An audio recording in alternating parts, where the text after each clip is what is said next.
welcome y'all to Backwoods Obscura, a podcast dedicated to the lore, legends, and myths surrounding the creatures that may lurk in your backyard. My name's Hewitt. I'm Chris.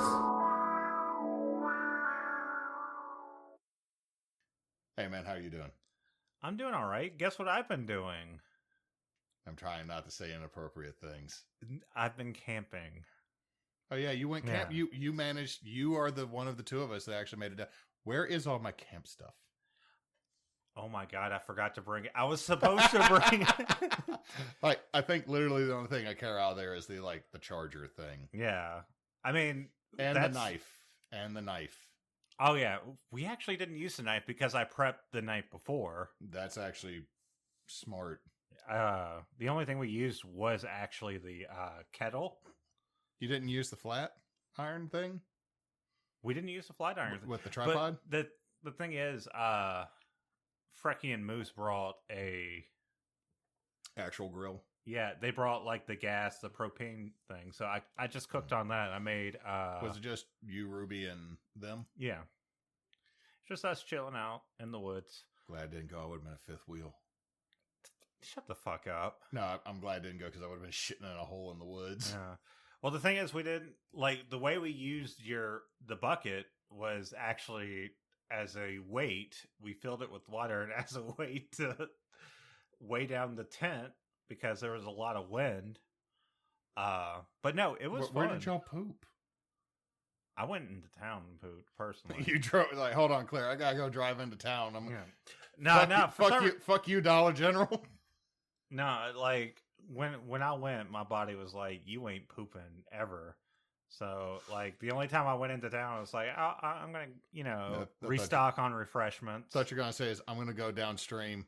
Nobody come down here. I'm just dropping trowel. It's like whoever lived a little ways, and I don't know if they lived there or if it was their cabin, but their kids were playing. So I was like sitting there, just walking up and down the creek. And then I just saw like some kids playing. I'm like, I'm going the other way. Don't need to be the creepy dude emerging from the woods. Like, I don't need to be that. And then like, how deep was the water this time? Because like last time it was fairly deep. It was like last time it wasn't even knee deep. Okay, so it was a little over knee deep, but it was also a lot like there was a lot more places where you would just slip in. Like.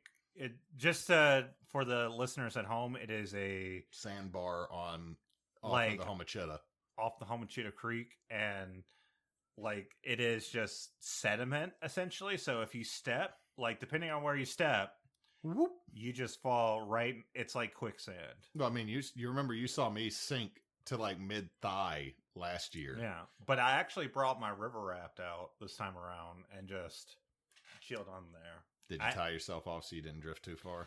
No, it was funny. I found a loop in the current, so I would float down the creek, and then I'd just like nudge myself a little bit. I'd just go up the creek.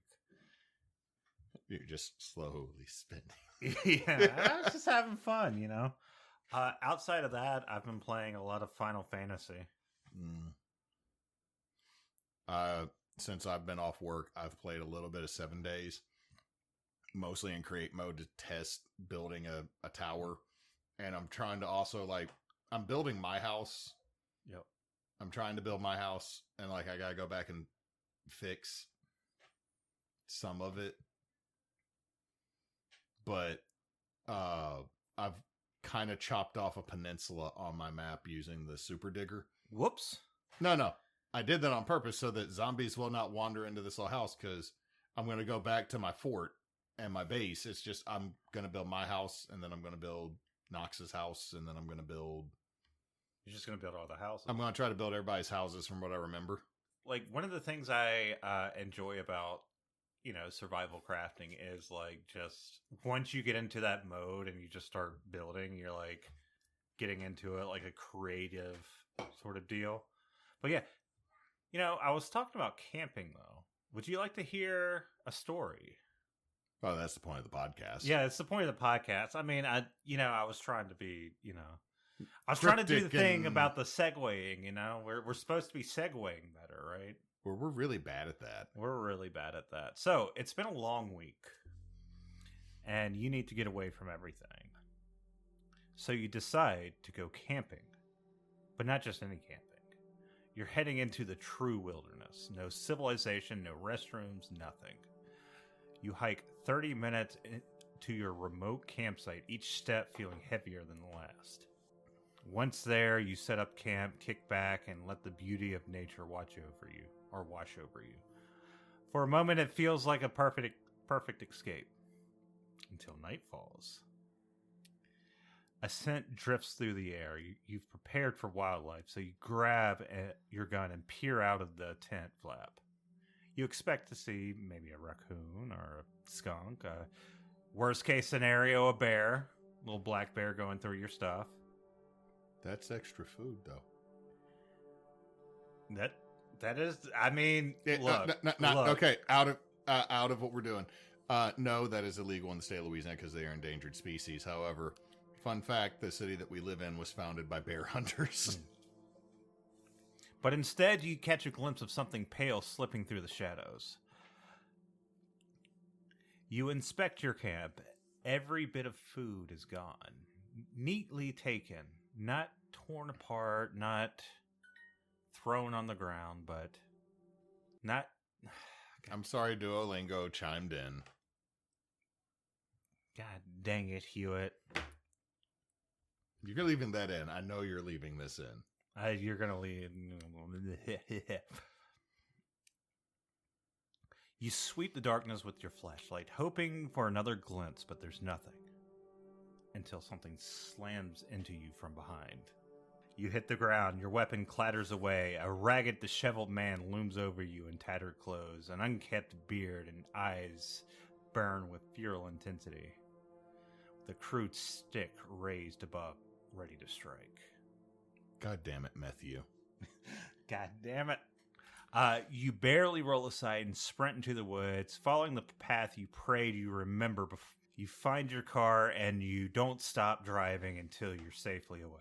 The next day, the police search your campsite only to find empty shelves, your gear trampled, your food vanished, no signs of the wild man of the night before. Yeah, all I'm hearing is crackhead in the woods. I'm sorry. Well, we're talking about the wild folk of the woods. Do you know what the wild folk are? Not just a crackhead in the woods. People who are undomesticated, still living a feral lifestyle out in the wilderness. Well, I mean, similar. Yeah. So, feral or grounders?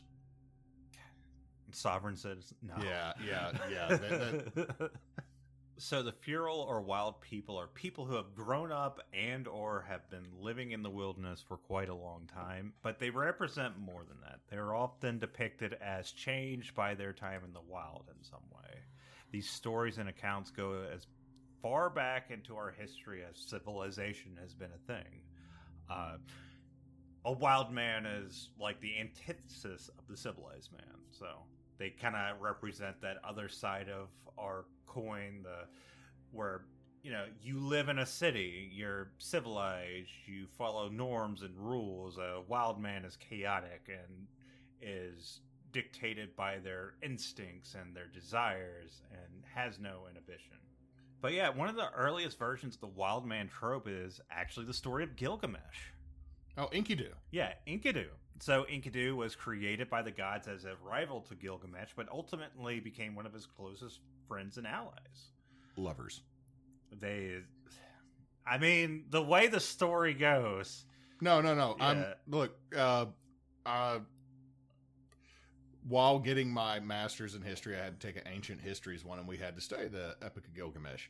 And that is when I learned that the owner of Hobby Lobby bought black market cuneiform tabs and or tablets and tried to say that this is the story of Noah. This is the story of Noah because one of the Epic of Gilgamesh is very much reminiscent of Noah. And what they actually were putting as Bible tablets in cuneiform was actually the section of the Enkidu Gilgamesh story where they were bathing together and had an enjoyments.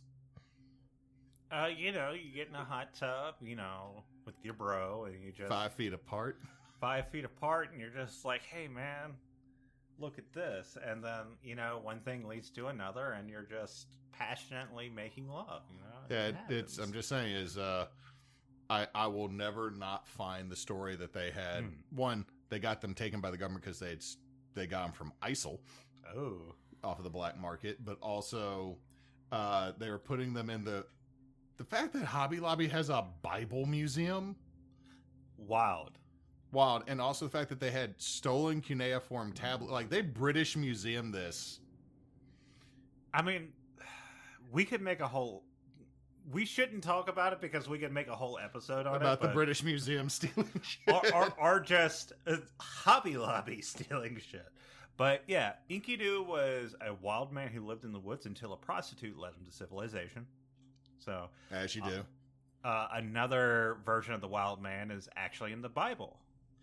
The book of Daniel with Nebuchadnezzar II was a Babylonian king who was punished by God for his boastfulness and was turned into a wild man. And this is what it states. He was driven by the people and ate grass like cattle. His body was drenched with dew of heaven until his hair grew like feathers of an eagle, and his nails like claws of a bird. Though eventually Nebuchadnezzar was restored by God when he acknowledged his authority. He was like, "My bad, dog. My bad." God's like, "Hey, don't be a manticore no more." Yeah. So this is like two of them. Another big one is in medieval folklore, and I'm sure you've probably heard of this, is the Woodwoes, or the Wild Man of the Woods. Yep. Were a common fixture in medieval Europe. The Woodwoes were hairy, bestial men who were comparable to the satyrs and fauns, and even Sylvanus, the god of nature. Look, don't judge big hairy men that go off in the woods to have fun. Yeah, I mean, that's like in medieval folklore, whenever you hear about wild people in the woods, it's always like, I kind of have a feeling that, like, especially with the connection to satyrs and fauns, there's kind of a pagan connection as well. It's like, oh, the pagans go out into the woods and, you know, do the hanky-panky or some shit like that, or have their fun rituals. They smoke weed or some shit. They smoke weed. They enjoy the devil's boudin. And then they're like... like Enkidu and Gilgamesh. Let's be real. Oh, God. So... the Woodwoes appear in literature of the time, such as Sir Gawain and the Green Knight. Now, in the Green Knight, the epic, like, it's just one of the things he fought. Like, I saw some of it, or some of the stuff I saw tried to equate the Green Knight himself to being a Woodwoes. I don't think, like, because he represents nature, but he is not a wild man. No, you could kind of go with that, because also the Green Knight is a representation of the Green Man. Yeah. Who could be identified with Woodwoes or just wild men living out in the woods. But I mean, it's like, let's be honest. If we're breaking this down and where you're heading with this, what's scarier, Sasquatch or people? Would you rather find wild people or a Sasquatch in the woods? Would you rather run into a bear or a man in the woods, is what you're saying right now. The answer is bear and Sasquatch for me every time, because, like, if all of a sudden I run into, like... well, you know what the bear is about. You don't know what the man's about. No, but also, like, my brain goes to... have you ever seen the movie Bone Tomahawk? I've seen portions of that. The troglodytes. When you start saying, like, wild men to me, like... I start getting, like, Hills Have Eyes, Texas Chainsaw Massacre shit out in the woods. Right. Oh my, we need to make a Texas Chainsaw Massacre set down in, like, a Chapalaya. I mean, that always feels a little bit more... I mean, Texas is a great spot because there's a lot of places that are, like... yeah, but now you're trapped between a chainsaw cannibal and an alligator. And, yeah, like, imagine, like, getting whisked away on a boat into the swamp and having to escape that. Like, at least with, like, Texas Chainsaw Massacre, she, like, leaves and, like, is running on the road and finds somebody, I believe. I think so, but I'm also thinking Devil's Rejects when someone got hit by an 18-wheeler. We have seen way too many horror movies, and I'm not a horror fan. I like horror films. Horror films are good. I watched Beetlejuice. It's not a horror film, but I watched the second Beetlejuice recently. Is it okay? It's fine. It's one of those movies that was like, this is fun. This is fun. I didn't need it. Here's my thing: was it fun? Yeah, it was fun. Like, I mean, I don't think it's as memorable as the first, and I don't. Well, to be fair, we are jaded as fuck with that. Yeah. Because we had the first one followed up with the really bitchin' ass cartoon show. Yeah. But anyway, getting back to what we were talking about, the Wood Woes. I'm sorry. He's miming. He's miming now. I'm sorry. Shake Sonora from the end of the first movie is now playing in my head. Anyway, so in fiction, other forms of fiction, the Brothers Grimm had a wild man. The story Iron John or Iron Hans. Ooh. Well, we mentioned him before with the one iron boot. Yeah, so it is an iron-like wild man, or a man with iron-like skin that was caught by a king. In J.R. Tolkien's, Are you talking about Bjorn? No, I'm talking about the Druidane. I think I'm saying Duradane. Duradane. Yeah. So you're talking about Strider's people. The wild men of Middle-earth who were mistaken as goblins by the Rohirrim. Oh no! No! Those aren't the Duodine. That's Strider. You're talking about the wild men who live within Gondor, like the little. They're like slightly taller than dwarves, but not the same height as humans. And it's like they got the Rohirrim down into Gondor without problem. Yeah, I believe that the only place they were mentioned, and like y'all can shit on me, but I believe it's in the Legendarium. No. God, I just finished listening to I just finished Silmarillion and all that, but no, they're in the books, but they got cut from the movies because it was basically like, we're gonna guide you through the woods so you don't die, and once I get you through the woods, you and I don't owe you anymore. Our solid is done. And then all of a sudden Strider shows up and he goes, oh shit, that's Elisar, the true king. Do you need anything else, sir? And there Viggo Mortensen goes, no, Odie, I'm good. And he's like, hey, later on though, if you need anything, you shout. Just them walking away. Need anything, just pointing as they're walking away. Except actually fighting orcs, because we are literally 5 foot tall dudes with bone spears. Grendel of Beowulf is another old depiction of the wild man trope, for him representing the chaos of nature. Something that might be fun to also look into for a future podcast is Grendel is a representation of a Canarian, descendant of Cain. Yeah. That was another thing I was actually going to bring up. He is the descendant of Cain, and it's weird because I've always I actually didn't know that before I was reading up on this. I always thought of Beowulf as a strictly Nordic. Well, I mean, it's been Christianized. It's okay, so it has the that fates will it as long as God agrees. Yeah, I heard it was called a Anglo-Saxon tale or some shit. No, if you can find the one, reading Old English sucks. 2, I have read a little bit of the old Arthurian. That's middle. Dude, is that's middle? If you're looking at Arthurian and the guy who did Canterbury Tales, that's Middle English. So it's a little bitty French. If you find Old English, where instead of saying iron, it's a thirm. God damn it. Irathum. Yeah, it's Old English is really, really hard to read.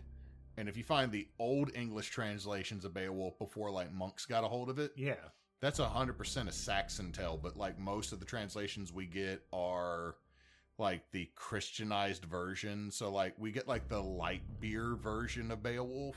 Okay. And that's where Grendel, the monster, who's more than likely probably a troll in the stories, and his mother is a Jotun. Yeah, I mean, I did see stuff about him being a Jotun. Yeah, but the thing is to be perfectly clear, Like the last time I read anything Beowulf related was one, junior high, two, the movie, which I fell asleep to. The movie was so bad. Dude. That's the only movie. Okay, there are 2 movies I've walked out of. That's one of them. I walked out of that on my birthday because our buddy, you remember Dale, right? Yeah, Mister. I'm gonna lace wild turkey into your Miller High Life. But Dale took me there for my birthday, and I got up and left because at the same time, my family didn't even call me and wish me a happy birthday that day. God damn. That must have been like the worst birthday. Yeah, like my family didn't tell me happy birthday. The only happy birthday I got was from M, and we were online dating still at that time. And then Dale goes, bro, I'm going to cheer you up. I'm going to take you to go see the Beowulf movie because I know you're all about Beowulf, the story. And you're like, this is cool. That's fine. And then you go there and it's a shitty fucking movie. The thing is that I also, because remember how short the commercials for it were? Yeah. I thought all that was CG of the fights. I didn't realize the whole thing was like Polar Express, dead soulless eyes. Oh God! Like, anyone that's listening that is like under 25. So there was a moment, I think in the 2000s, where they decided to be like, okay, everything has progressed far enough in terms of CG. It hadn't, and we're going to make. To be fair, at the time we didn't know. We didn't know. Shit, even like Thanos nowadays, like from Endgame, is still. No, dude, I can accept that 5 years ago those graphics were bad, are bad now, but then we're good. At the same time, if I see graphics from 5 years ago on a made-for-TV series thing, yeah, they're pretty good. Like, yeah. Everybody talking shit on the She-Hulk CG. I'm like, that was a made-for-TV series. If that shit aired on ABC. I wouldn't mind it. I'm sitting there going like, if all of a sudden here's a 6'7" green Hulk lady, let's take a moment to enjoy that because I know that you're all about the big beefy green ladies. Lizelle. Well, she's not beefy, but I mean she is green and mean. She's a mean green killing machine. This dum-dums. Miss Dum-Dum. She really is stupid. Okay, hold on. Does she have a negative in her intelligence stat, or is it just... I believe she does. Oh my god. How is Halson so ripped yet has like a -2 in strength? I don't know. Like the biggest thing. Wait, he lifted for looks, not lifted for strength. Is what he did. But anyway, we're getting off subject. What were we talking? Oh yeah, we were talking about like okay. So in the 2000s, there was a moment where they're like, we're gonna make super high realistic movies out of CGI instead of like the cartoony stuff because Pixar at the time was like, we're going to do cartoony stuff because we know we can animate this without it being too weird. Like, if it's weird, it's like, it's fucking toys. Yeah. It's ants. It is Luke Wilson's brother. Yeah, it's... As a sports car, hanging out with Larry the cable tow line. Yeah, they did all that, but then they're like, we're going to do, like, Beowulf, the Final Fantasy movie that came out okay, at the time. Look, okay. Spirits Within. Spirits Within was so weird, and if it wasn't a Final Fantasy movie, it actually would have been like a decent C sci-fi movie if you took Final Fantasy out of it. It's such a weird sort of deal. Yeah, but I still dig it because also Steve Buscemi yelling, I will fucking shoot you in the face as he dies while firing a machine gun at, like, ghost centipedes. Because it's Steve Buscemi. Kind of like, I don't hate him as Starscream. Like, he was actually okay as Starscream. My son loves Starscream now because it was Steve Buscemi. Okay, we were talking about wild people. We were, and we got distracted by nerd shit. But you know who else is a wild man? That green-haired kid from Final Fantasy V. Well, oh my god. Are you talking about the kid that, like... Oh, no, 6. Sorry, 6. Are you talking about the kid that's, like, running with, like... wolves and shit, and, like, is wearing, That is a card in MTG now. Yeah, that kid with the green hair and the cheetah print. Okay, so... Let's get back to what we were talking about. We were talking about media. Future Chris, I'm sorry. There's probably like 8 to 20 minutes that you got to edit out of that as a section. Okay, so of course, since we were talking about like modern media, Tarzan, Mowgli, and George of the Jungle are all depictions of wild people. Cartoon or Brendan Fraser? Either, really. I mean, I'm going to choose to enjoy the Brendan Fraser version in my head. Brendan Fraser. I mean, both of them are good. I used to watch George of the Jungle. Same thing, like that. Mr. Peabody and Sherman on the Rocky and Bullwinkle show. All that was my jam back in the day. Shit, when TBS was the highest channel on your TV. Oh, what is Secret Squirrel? Dudley Do Right. Dudley Do Right. Also, Secret Squirrel, Two Stupid Dogs. Motherfucking SWAT Cats. We're millennials, by the way. By the way, why is there not, like, we've revamped everything. Why don't I have a new SWAT Cats? Why isn't there a new... What happened to Battle Mice? Biker Mice from Mars. Biker Mice from Mars, thank you. Mutant League. Mutant League. Mutant League football? Yeah. I mean, come on now. We're old as shit. We're old as You know what? Get the two dudes from Supernatural and just start SWAT Cats over again. Of course, getting back to what we were talking about, the real accounts of wild people. There are real accounts of wild people happening. That is, people who found themselves living in the wild with no real contact with other people. No doubt, we've all heard accounts of feral children around the wild, or wild hermits who shunned civilization. But just looking up online, I found a few accounts that I found you've probably heard about, and I found interesting. As soon as you stop texting. I love my wife, and I'm sharing an idea with her. Oh, okay, yeah. So the Mowgli girl of India in 2017, an 8-year-old girl was found living with monkeys in the forest with no or little ability to speak. Okay, I've heard about her. Yeah. Oksana Malaya? That's the one I know, the girl that was raised by wolves? Yeah, she was raised by wild dogs in Ukraine in 1991, lived with dogs from age 3 to 8. She adopted canine-like behaviors. Okay, let me just bring this up. That's not normal in nature. Yeah. And like we've all heard stories like Romulus and Remus raised by wolves. Other people, like I think Zeus suckled from a wild goat. Like we've all heard these stories and it's happened.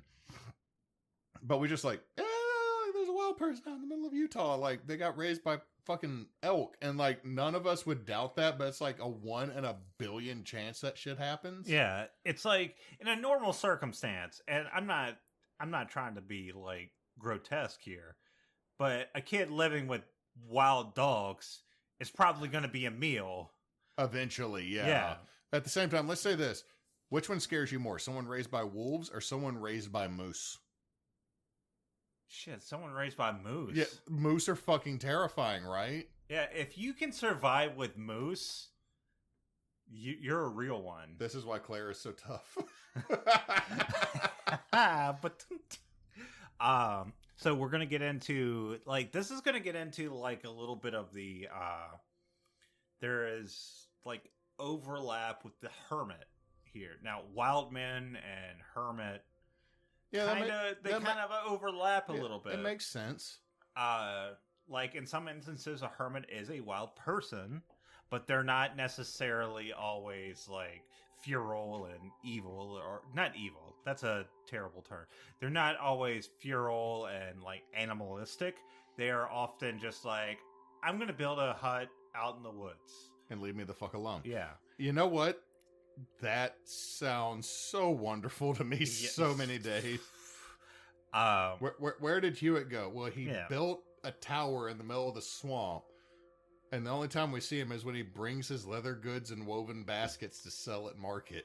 Yeah. So in 2013, a man was arrested named Christopher Thomas Knight, who had lived out in the woods for 27 years, surviving by stealing food and supplies from surrounding neighborhoods. So this dude, for like nearly 30 years, this boy just like stole shit and survived in the woods. Yeah.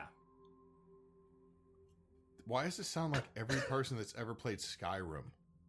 Because that's kind of what Skyrim is. But you also have, from 1914 to 1950, Noah Jean Dando, I believe, Ardendo, from New York, or he lived in New York, lived in a cabin in the woods of his own making, and even had a diary with his own coded language. So this guy from 1914 to 1950 just lived in the fucking woods. I'm still not hearing a negative here. I mean, it's really not a negative. I mean, he's doing his own thing. But, okay, so all he did was what John Rutherford Raoul Tolkien did and create his own languages while living in a cabin. Okay. You know what? Fair. But how about this? You want to go into, like, more local stuff. Oh, shit. Okay. So, what do you know about the Wild Girl of Catahoula?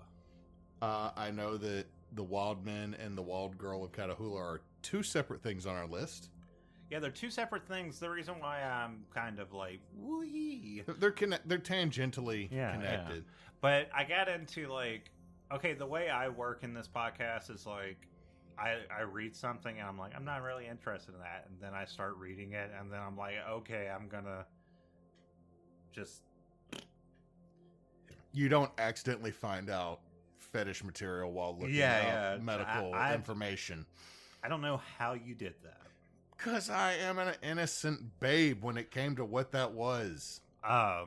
So the Wild Girl of Catahoula was said to be a abandoned Romani child. Thank you for using the correct term. Yeah. The other websites, I'm just going to say this now, after we do the sources, if you go to the sources, they use the G word. We try to use Romani here. Because Romani is the correct term. Though our buddy LeBlanc is joining a Romani tribe. That's awesome. They're adopting him. That's cool. Especially with the prices of insurance down there. Oh boy. So this wild girl was said to have a congenital condition that gave her clubbed feet. The first story appeared in Harris. Did she get abandoned because of her clubbed feet? I didn't really read that, but you know. You know what? With the terribleness that we live in currently, I'd believe it. And also, I would even go as far as to say that, like, saying that they're a Romani child was more just like scapegoating. Yeah. Well, I mean, Oedipus got abandoned because of clubbed feet. Yeah. Well, and because he was predicted to do the things that eventually did happen in that story. Man, but, Oedipus was a real motherfucker. In Harrisburg's Catahoula News, in the first story about her, stating that she was causing a great deal of excitement 15 miles west of town. A family claimed the girl snatched up a goose from their farm and then took off into the woods. This child already gets 8 badass points because she snatched a goose. Those are the meanest motherfuckers on a farm. Apparently, they had hunting parties for her, but they did not find her. So not only did she steal a goose, she outsmarted hunters. You know what? Yeah. This child's my favorite now. Yeah. So a month later, she was reported near a place named Hemp's Creek in LaSalle Parish. I love that name. Yeah, I know you do. She was said to be one of the most ferocious looking beings the human eye has ever cast upon.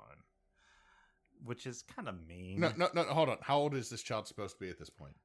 They didn't say. They just say wild girls. So I'm picturing anywhere between 12 to 35.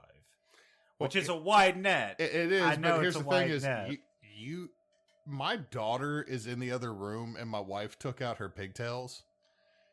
And when she walked up, she literally had wild hair, and she was going... Yeah, she was doing the... she was smiling with her bottom teeth. Doing the bulldog. Yeah, we're working with her on that. That's her new thing, is like she has to chew that way and do everything that way, and it can cause some dental issues. Yeah, no, she is fabricating her own underbite, but my daughter will walk up with her curly blonde red hair, that bottom jaw. Okay, imagine that coming out of the woods just dirty. You'd be like, that's a fucking goblin. Oh my God, my child's graduated from Gremlin the Goblin. Yeah, there we go. She'll be an orc in no time. She was said, Okay, despite the efforts to capture her, once again, she was never found, and her ultimate fate is, at this point, unknown. I'm going to say this. Died in the woods. Look, all I'm saying is, like, we don't know how she died in the woods, or if she even existed. I mean, look, we do the skeptic thing. Yeah, I'm going to say this. She existed, and you know how she died in the woods? Infection. Or, dysentery. Or yellow fever. Just whatever was what's around. what's the parasite you can get from eating raw pork?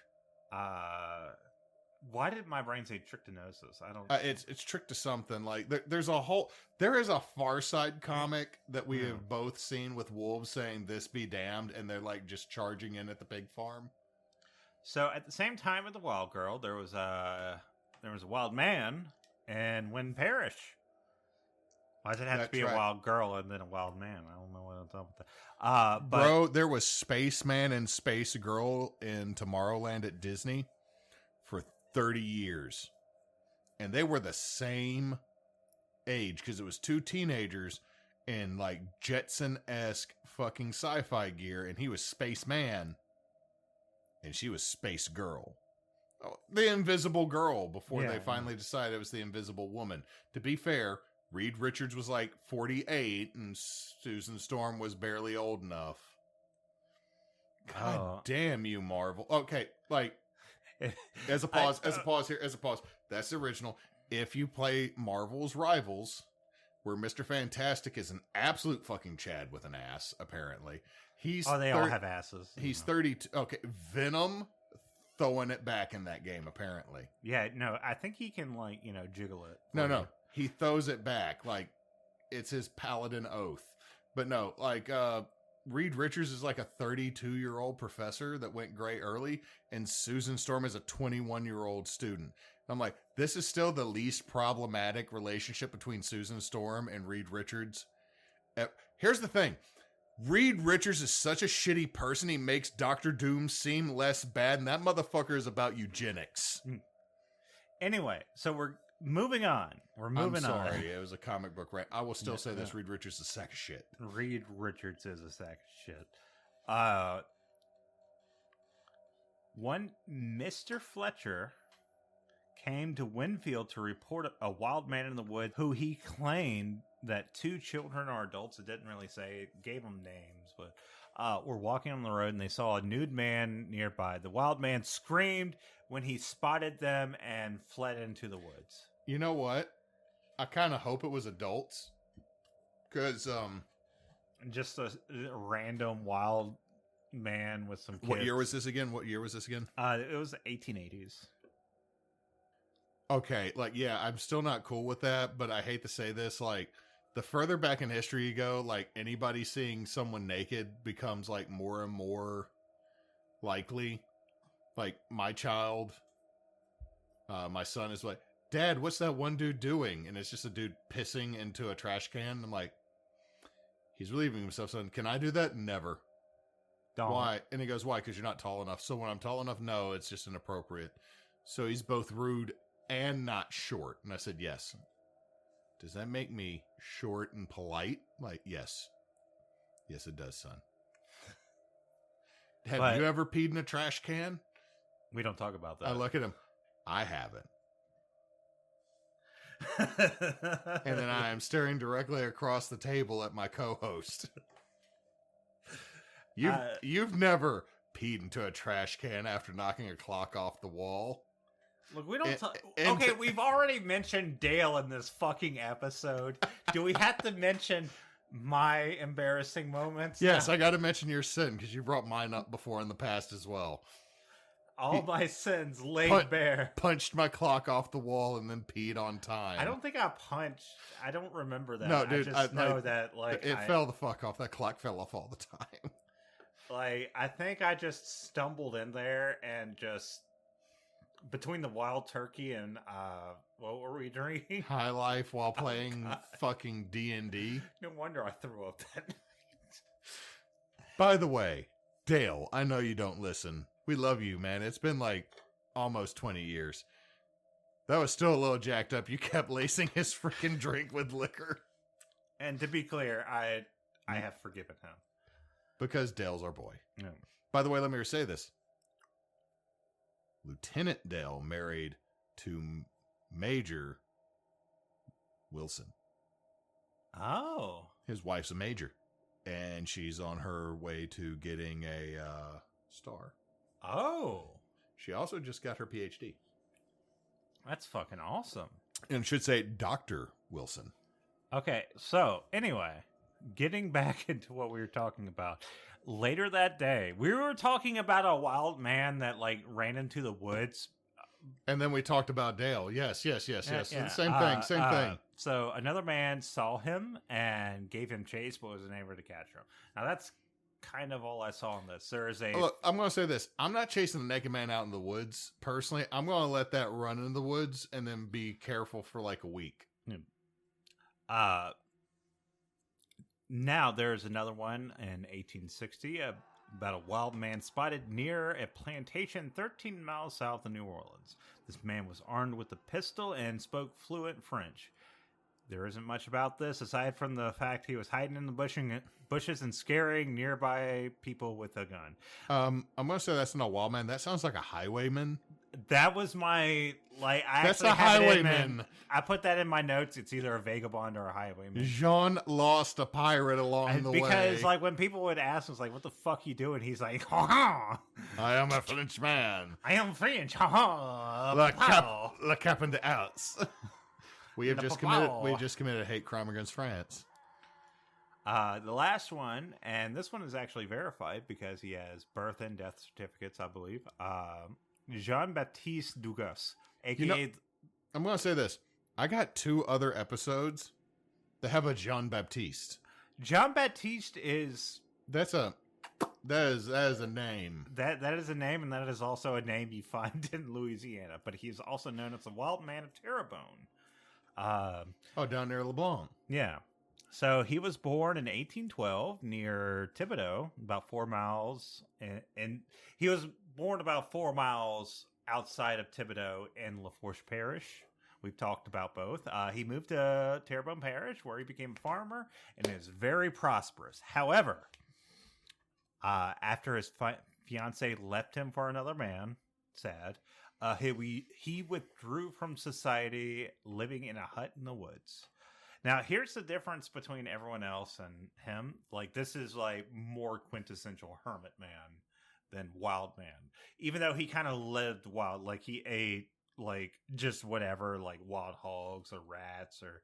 Dude, that's called hunting. Or snakes. He lived... Or, like, in his hut, he slept on moss. He didn't really wear clothes so much as, like, a gray blanket. But I mean, he was still a fixture in the area. Mattresses at the time were just stuffed with Spanish moss. Okay, but he was literally like makeshift. I'm just gonna throw some shit on the ground and sleep on it, sort of dude. He's living a simple life. Don't judge him. He's living a simple life. We're talking about the wild man. I heard judge. You know what? This entire time, Chris, I've been hearing you judging them because they don't have an Ethernet connection. Look. Economically, we are closer to this man than anyone else. Oh, fuck. Yeah, so I am not judging him. I'm sad.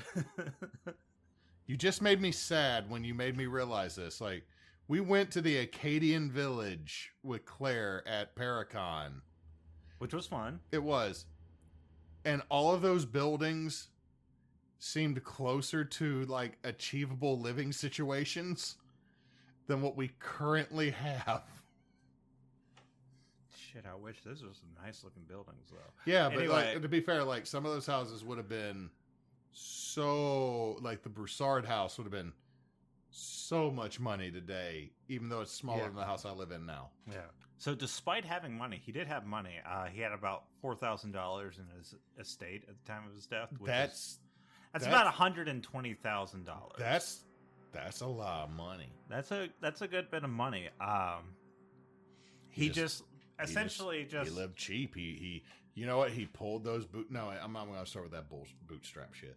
Yeah, so he did interact with the town from time to time. They brought him food. Like some of the people in town were like, "You need to stop eating rats." Hey, naked man in the swamp with the blanket. Mr. Dugas, here, John, please Have some salsa. have some salsa. Have these tacos. It's Taco Tuesday. He's like, "What's a taco?" And I'm just messing with you because of the Sersha. Sersha. Okay, I see what you're doing. How do you get that from sausage? I still don't know. Yeah, so even after a fire took out his hut, some townsfolk actually rebuilt his home. Mm-mm.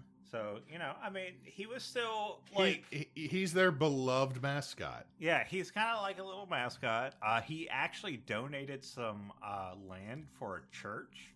Nice. But got in trouble because he tried to destroy the church after a festival to raise money for that church, to build the church on the land. People were dancing, and he was like, "That's not for dancing, that's for worshiping." So he tried to destroy the church, and he argued it in court and won. They acquitted him on that. I burned down a church. Satan. They were dancing in front of it. Footloose defense. We got this. Yeah, apparently he did do the footloose defense and won at that time, which makes sense. He totally John Lithgow'd it and won. Yeah. Oh my god. But anyway, to wrap this up, we also can attribute some like folk tales to this, like the Rougarou, the Honey Island swamp monster, all have sort of their feet delved. The Latesh is in there just tiny bit. Latesh is our Latesh is also in there. Tanapachafa.